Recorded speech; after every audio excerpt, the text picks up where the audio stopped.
A 4 giorni dal pestaggio del sindaco Gianni Precoma da parte di 3 nomadi è scattato il provvedimento del questore di Treviso Vito Montaruli, divieto di ritorno e dimora a Cairano San Marco. I 3 rom infatti sono già gravati da diversi reati contro il patrimonio e sono considerati socialmente pericolosi. Fra l'altro, lo ricordiamo, per l'aggressione al primo cittadino sono stati denunciati per lesioni personali gravi, danneggiamento e minacce aggravate.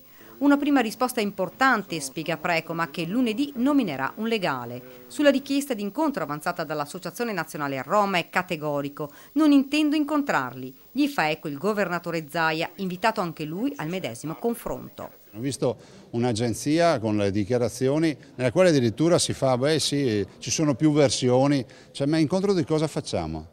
Qui c'è uno che gli ha fracassato la faccia, è un sindaco, un pubblico amministratore, non penso fosse andato lì a fare il bullo, avrà chiesto di uno spostamento dell'accampamento provvisorio, temporaneo, quello che è.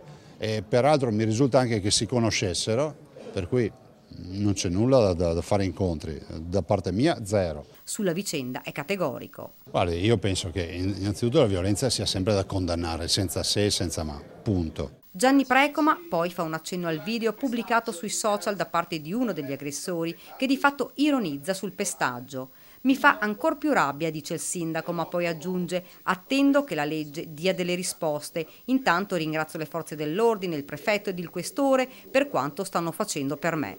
Ma le immagini di quel video sicuramente stanno facendo salire la tensione anche a Cairano San Marco, dove alcuni cittadini hanno parlato anche di azioni punitive. Il primo cittadino però invita tutti alla calma e spiega che con i sindaci di diversi comuni stanno pensando di scrivere una mozione. Stiamo lavorando, adesso dopo vediamo, stiamo valutando quali saranno questa mozione e che contenuti avrà.